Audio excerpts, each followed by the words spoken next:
Hi everyone, thanks for tuning in. Now I have got another topic that has been weighing on my mind. That is the current state of space exploration in the good old USA.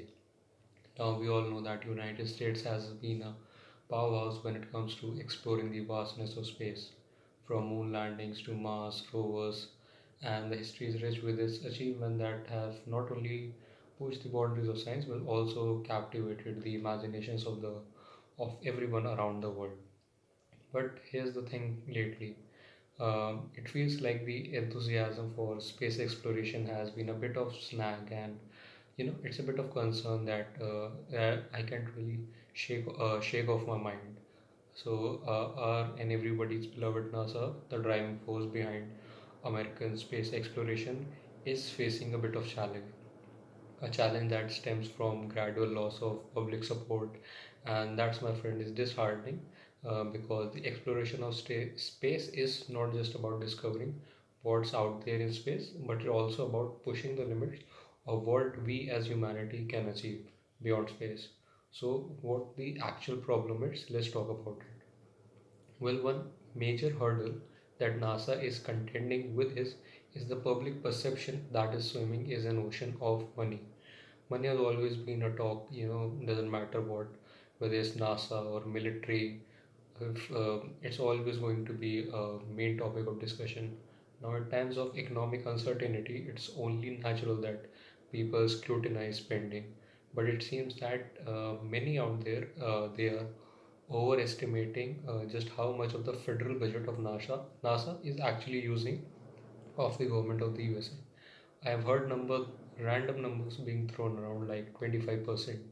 And trust me, 25% is not a small amount of number. It's a very big deal. But let me tell you that about as far as from that this is as far from the truth as you can get. Let me break down for you a bit. If we take a magnifying glass to NASA's budget for let's say 2015 for an instance, we are looking at around 0.5% of the entire federal budget. Yes, you heard me right. Not even close to a single digit, L- let alone the double digit that some people have seems to have believed. Throughout its storied history, NASA has consistently hovered around the 1% mark, with its highest point during the space race, which was I don't know the exact year, but it was around 1960, which hit the total of 4.4%. That are the exact numbers. Now, that might sound like a lot, but even at its peak, it's a far cry from the exaggerated figure circulating in the public disclosure.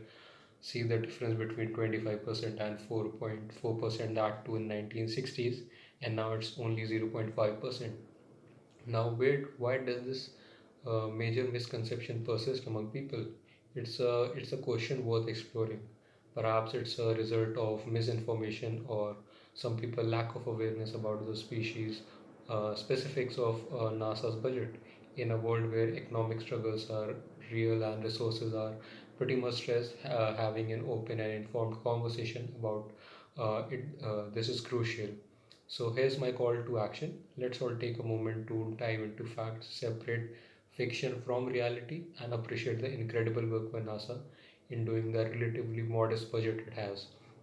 The exploration of space is not a luxury as it sounds. It's an investment in our collective future, not only America's but the world future, and a journey that holds the promise of technological advancement, scientific breakthroughs, and a better understanding of our place in a universe. In the face of economic challenges, it is essential to have these discussions to bridge the gap between perception and reality, facts from fiction. And let's not allow misconceptions and misinformation to cloud the importance of space exploration. After all, the cosmos hold the key to our future, and it's an adventure we shouldn't let slip through our fingers.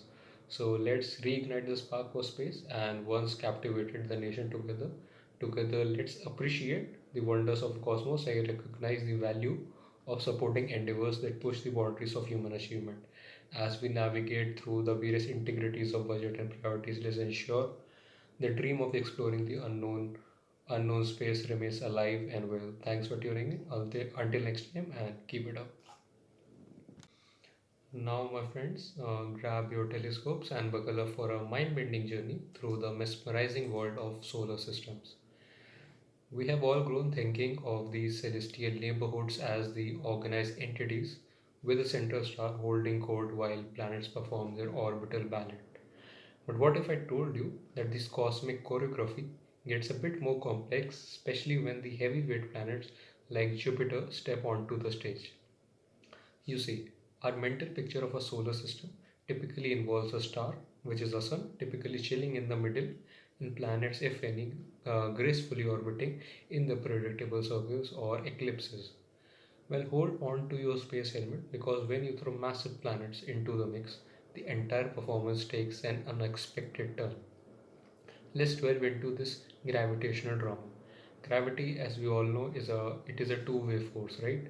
So Earth pulls on the sun, and the sun reciprocates.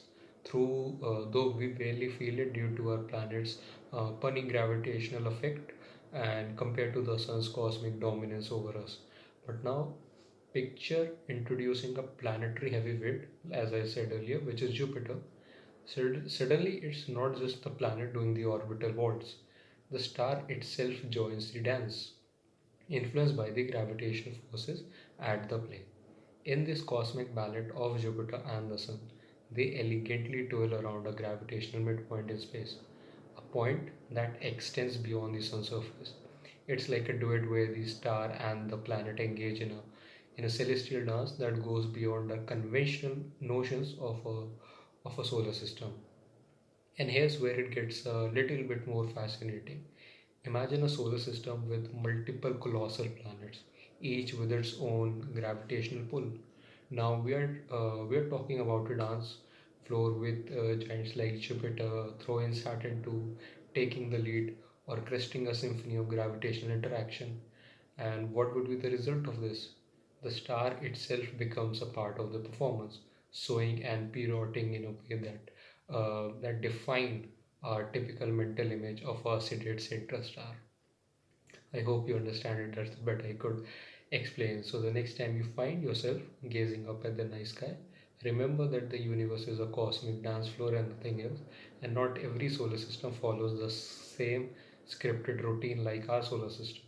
It's a celestial ballroom out there, and the music of the cosmos plays and echoing through the vastness of space, inviting us to ponder the intricate choreography unfolding beyond the earthly perspective. The universe, it seems, has a penchant for surprising at every cosmic turn. Thank you. Alright, my dear friends, let's dive into another intriguing misconception about being weightless in space. It's a widely held belief. It's a widely held belief that once you are out in the space, in the cosmos, you become weightless. And it sounds logical, right? After all, there's no gravity in space, or maybe there is. This assumption has been perpetuated by numerous movies and fictional works, not to mention those mesmerizing videos of astronauts gracefully floating around in what appears to be a gravity free environment.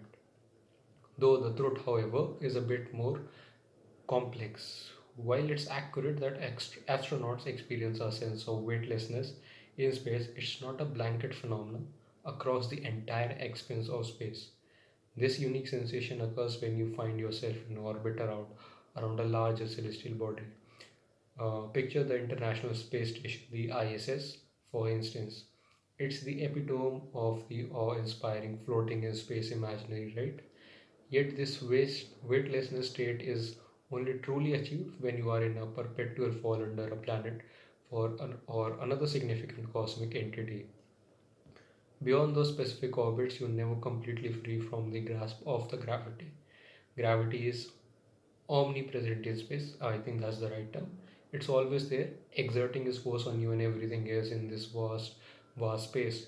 Even in the seemingly endless stretches between the stars, there's a stubble dance between gravity, a force that guides you towards something, whether it's a distant star, a massive planet, or any other celestial marvel.